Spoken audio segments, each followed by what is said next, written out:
गोडसे ने गांधी को मारा क्यों? आखिर गोडसे ने महात्मा गांधी की हत्या क्यों की? तो इस पर गोडसे ने अदालत में खुद अपना पक्ष रखा था और यह पक्ष रखने में गोडसे ने 5 घंटे का समय लिया। और जब इस पूरे बयान को लिखने की प्रक्रिया पूरी हुई तो उनके 5 घंटे के इस बयान से 112 पन्ने भर गए थे।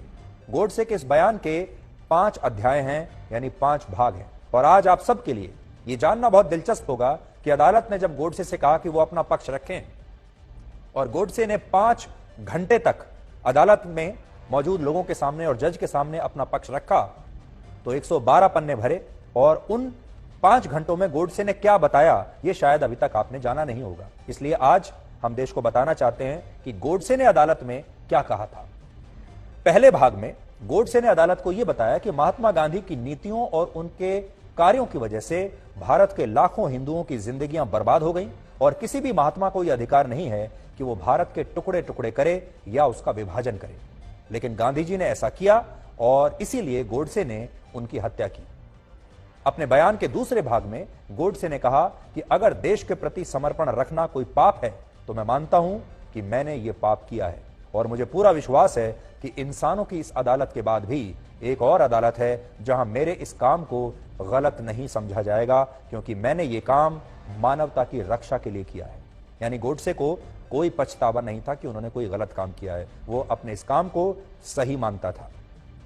यहां एक बड़ी बात यह है कि अदालत में जब महात्मा गांधी की हत्या के मामले की सुनवाई शुरू हुई तब नाथूराम गोडसे पर जो आरोप लगाए गए थे उनके जवाब गोडसे को लिख कर देने थे और बाद में इन जवाबों को जज के सामने पढ़ा जाना था।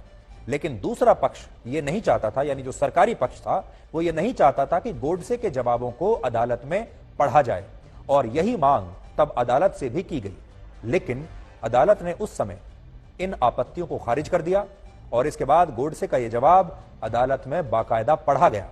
और बड़ी बात यह है कि अगले दिन यही जवाब उस समय के सारे अखबारों के पहले पन्ने पर था, जिससे तत्कालीन प्रधानमंत्री जवाहरलाल नेहरू काफी चिंतित हो गए और काफी असहज हो गए।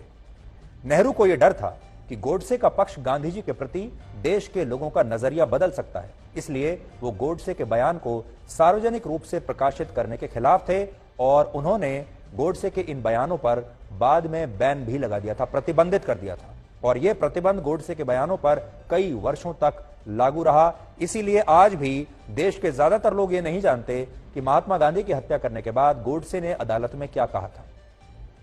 गोडसे ने महात्मा गांधी पर भारत का विभाजन करने और मुस्लिम तुष्टीकरण के गंभीर आरोप लगाए थे और इनका जिक्र अपने बयान के तीसरे अध्याय में गोडसे ने किया है।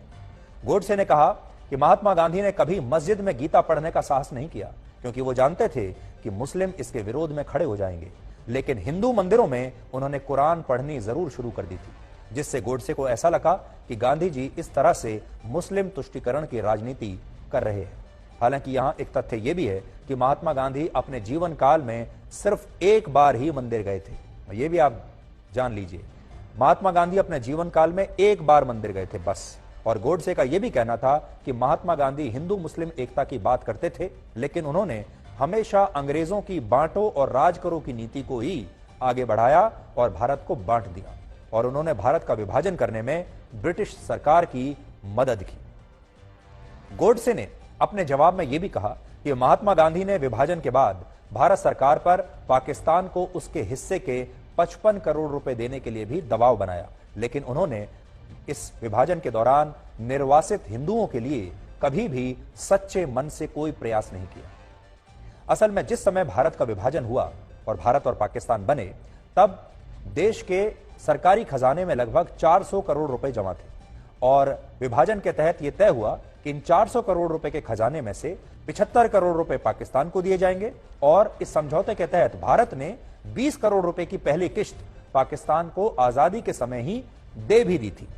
क्योंकि आप जानते हैं कि जब जमीन का बंटवारा हुआ, 2 देश बने, तो खजाने का भी बंटवारा होगा और खजाने के बंटवारे में पाकिस्तान को 55 करोड़ मिलने थे और दूसरी किश्त में भारत को पाकिस्तान को 55 करोड़ रुपए देने थे।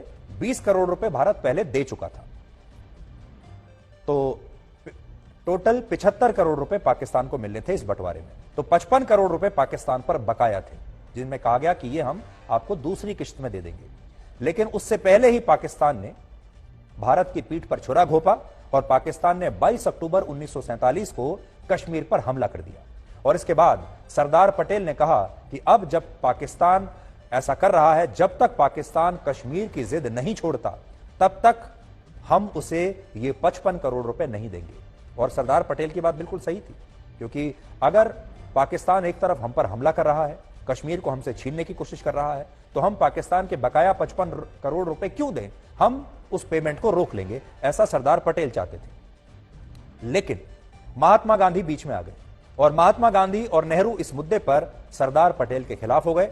और महात्मा गांधी ने तो यहां तक कह दिया कि वो किसी भी कीमत पर इस समझौते को टूटने नहीं देंगे और ये 55 करोड़ रुपए भारत को देने ही चाहिए। ये बात उनकी हत्या से सिर्फ 18 दिन पहले की है, यानी 12 जनवरी की। और उस समय महात्मा गांधी दिल्ली में हिंदू मुस्लिम एकता के लिए आमरण अनशन भी कर रहे थे। तो सोचिए, जब इतने दंगे हो रहे हैं, हिंदुओं पर अत्याचार हो रहे हैं, मुसलमान भी मर रहे थे, ऐसे में वो अनशन कर रहे थे हिंदू मुस्लिम एकता के लिए। लेकिन माहौल बिल्कुल बदला हुआ था और भारत के जो हिंदू थे वो उनसे बहुत नाराज थे। ऐसा माना जाता है कि इस अनशन के जरिए गांधी जी ने पाकिस्तान को 55 करोड़ रुपए देने के लिए सरकार पर बहुत दबाव बनाया और बाद में नेहरू और पटेल को महात्मा गांधी की यह बात माननी पड़ी। और इससे गोडसे और उसके जैसे जो दूसरे हिंदू राष्ट्र के समर्थक लोग थे वो बहुत नाराज हो गए।